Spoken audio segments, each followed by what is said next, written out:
उजर करे। सवरका वाला मेरा एक गाना आया था, बहुत सारा आशीर्वाद प्यार मिला। जियो रे सवरका जियो। एक गाना मेरा आया, हम हूँ पातर पियवो पातर। जो लोग देखे हैं उनको बहुत बहुत धन्यवाद, जो लोग नहीं देखे हैं जरूर देखें, मेरे चैनल पे रिलीज है। बिल्कुल बिल्कुल। अरे कि मैच करेला हमसे हमारा पियवो के नाम जी। अरे कि गजबे जोड़ी बनबले दोनों जाने के राम जी। अरे कि रोज प्यार करेले हमसे, अरे परस नया तरह है।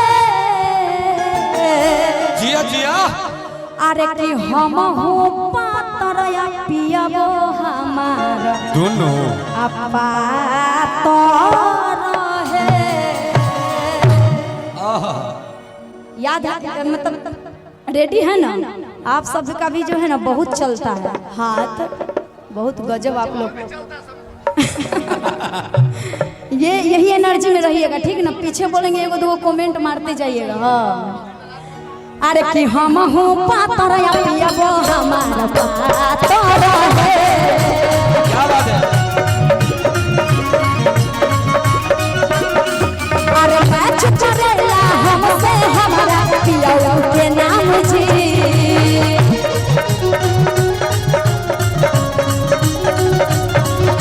अब बच्चे जोड़ो बनबले दोनों जाने के राम जी।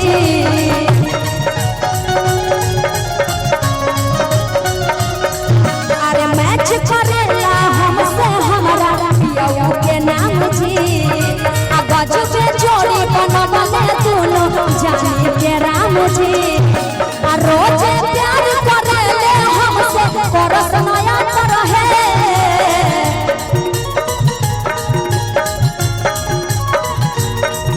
आ रोज प्यार करेले हमसे परस नया तरह है। आ हम हूँ पातर या पियबो हमार पातर है।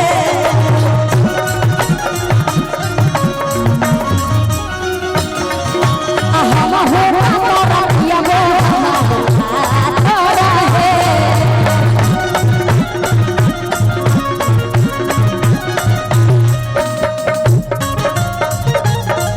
क्या बात है।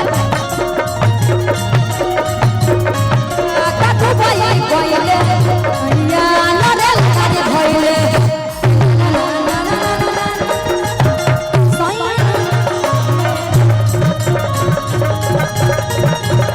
ना सजना आइले।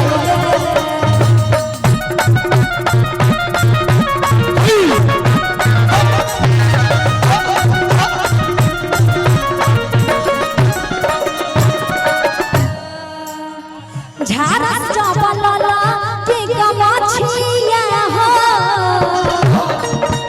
क्या बात है। झारा चबलला के गमछिया हो। अल्लाह का शहीद ओइठस। देखिए क्या बात है। एक बार मैं चाहूंगा, एक बार आप देश बाबू के लिए फिर जोरदार, झूमिएगा तब ना गमछा एक बार आप देश बाबू के लिए जोरदार ताली मैं चाहूंगा आप सबों की तरफ से हो। अब देश जी फिर पधार चुके हैं गर्दा कलाकारों का जो सम्मान जी जिनकी अभी तरफ से हो पूरे रहा है वो बिल्कुल काबिले तारीफ है।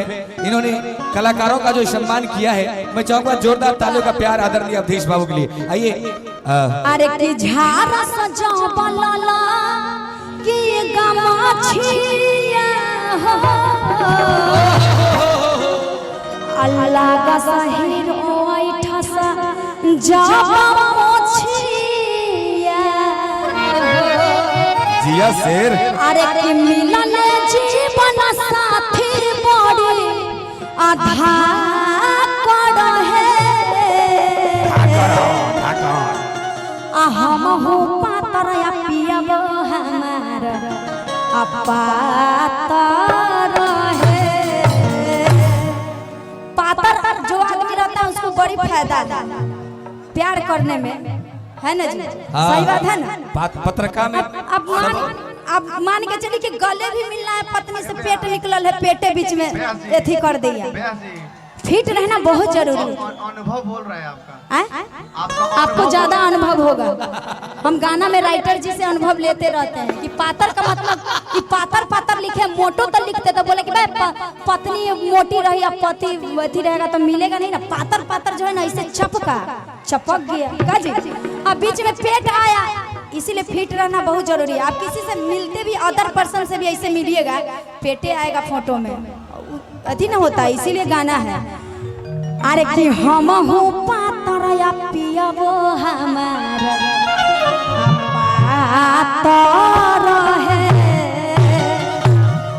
लड़की बहुत खुश है इसीलिए कह रही है कि मिलल जीवन साथी बड़ी आधार है। हम हो पातर या पिया वो हमारा पातर है।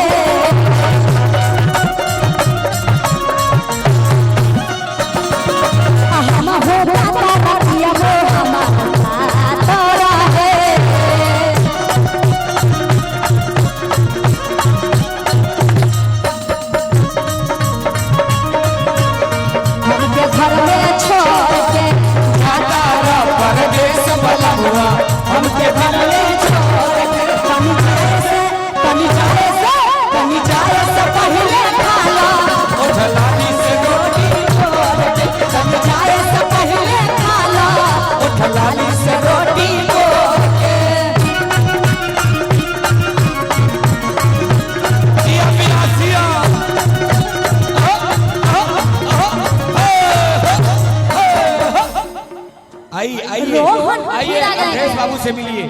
आइए अंतरा जी।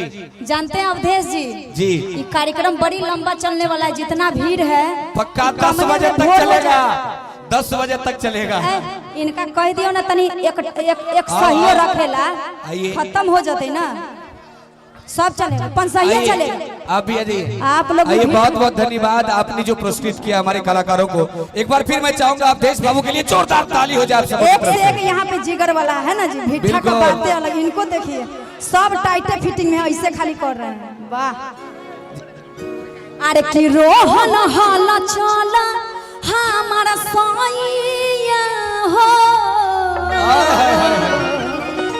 आ हंसला तो मिटे आ दुख बलैया हो। अच्छा आपकी शादी हो गई है? आपसे आपकी पत्नी अपने पेट निकला है, पत्नी थोड़ा नाराज रहती हो। शादी हुई है 5 साल हो गए जब से हुई है। ससुरा जिंदगी तहस नहस है, बच्चा उच्चा नहीं हुआ, तहस नहस है। क्योंकि सुनिए कि मांग भरने की सजा मैं अभी तक पा रहा हूँ, कि मांग भरने की सजा मैं अभी तक पा रहा हूँ अंतरा जी। और बीबी की मांगे पूर्ति करते करते माइक पकड़ के खा रहा हूँ। अच्छा कि मांग भरने की सजा मैं अभी तक पा रहा हूँ और बीबी की मांगे पूर्ति करते करते माइक पकड़ के खा रहा हूँ। क्योंकि मेरी बीबी है चंद्रमुखी तो मैं हूँ सूरजमुखी। वो हमसे दुखी हम उससे दुखी, ससुरी जाके किसी दिन डूब जा गांधी से तुम्हें हम भी सुखी। बाल बच्चा इसीलिए तो नहीं हो रहा है। 4 गो है सब कैसे हो गया? जब इतना झगड़ा रहता है तो पड़ोसी का कृपा होगा। सिर्फ दिन में जब नहीं अच्छा सुनिए ना, ज्यादा औरत से बात करती है कि रात में मतलब रात में एक जन्म भेल रहे, रात में महसूस भेल तो दिन भर मतलब रात भर रहते हैं बाहर तो पड़ोसी का ना कृपा है जी। 4 गो हो गया, बात सही है ना? जियो शेर। कभी कभी पड़ोसी के भी प्रोडक्शन में अपना प्रोडक्शन रहता है। आगे मैया आइए एक बार जोरदार ताली हो जाए अंतरा जी के लिए। मैं चाहूंगा आगाजी शाम ये कार्यक्रम बिल्कुल आप सबके लिए। देखिए ये सभी आई हुई है दादा के दादा। 1 2 3 ये रोशनी और छाया जी, वाह। अच्छा अंतरा जी आप तो मास्टर भी हैं। कहाँ मास्टर है? तो फिर ये क्या पढ़ाई? ये दादा बाकी तक कॉमेडी है तो मास्टर है। अरे देखिए एक बार वो भी होना चाहिए। जानते हैं ये बहुत बढ़िया कमर हिलाती है, बहुत बढ़िया। इनका कमर का आप दीवाना नहीं हो गए तो जो कहिए से सो हो जाओ। कमर जो आप ऐसे वाला जो मारती है ना बाप, ऐसे ऐसे करते चल जाए उधर। ठीक ना। स्प्रिंग हाँ कमर में का अंदर में लगा उनके साथ होगा जब धनकुट्टी का मशीन न, आशीर्वाद- उसमें आपका कमर जो है ना एकदम पिसा जाएगा। आशीर्वाद उसी में हो। ऐसे ऐसे चलाना है, ठीक ना। हमको उतना नहीं होता है, इन्हीं लोग का देख के थोड़ा बहुत प्रैक्टिस करते हैं। अभी आप दोनों आई है ना, चांदनी और छाया जी, गर्दा मच जाएगा। और आपका नाम? बाप रे निशो जी, आप कौन सा आटा खाती हैं आप? आशीर्वाद भोग। ये माई कह रही है कौन बाबा है? रामदेव बाबा के आटा खाती हैं। कौन बाबा का? रामदेव बाबा जी का आटा खाती हैं। ललका लंगोटा होता है। और सो आपका याद नाम? रखिए। आपका? पूजा मिश्रा। खुश रहिए आप। अभी मजा सबको दीजिएगा अपना डांस के माध्यम से। आइए, आपका? बुलबुल मिश्रा। वाह बुलबुल जी, सबका नाम जान गए नहीं? सब जब आ सर्च जाइए, आप कीजिएगा। सुनिए, आप भी मिल लीजिए सर से। बहुत लड़की कलाकार को क्या होता है ना कि लिखा रहता है तो पब्लिक से प्यार हो जाता है। किसी का हो गया, तालियां होनी चाहिए। जो बच्ची है वो भी आ जाइए, दिल लगाइए, प्यार बढ़ाइए, आ जाइए, है ना। अरे कि रोहन हाला चाला। आप अपना कमर का प्रदर्शन यहाँ दिखाइएगा, ठीक ना। देखिएगा आपका कितना दीवाना हो जाएगा। अरे कि रोहन हाला चाला हमारा सोनिया हो, हसेला तो मिटे दुख बलैया हो। अंतरा के दिल के हुए अल्लाह तो रहे। इनको आप अपना कमर का दीवाना कर दीजिए। अभी हम फास्ट गाएंगे। हम हो पातर या पियबो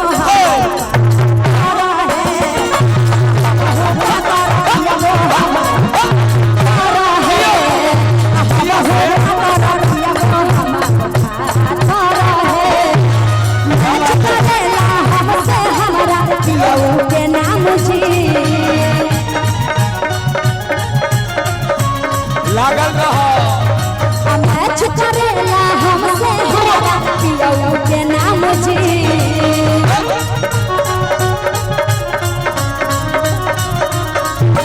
गजब जोड़ी बना बने दोनों जानी के राम जी।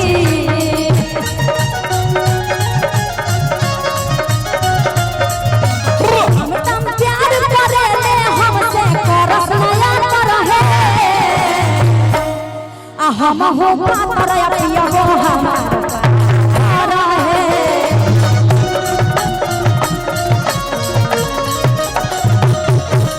हम हो पातर पियबो हमार पातर।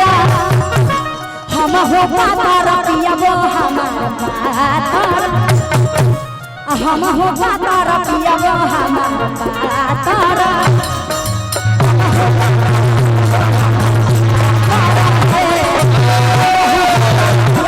पता नहीं कौन सा चक्की का आटा खाते लच लच करता है। अभी गुंजन जी भी आए हैं।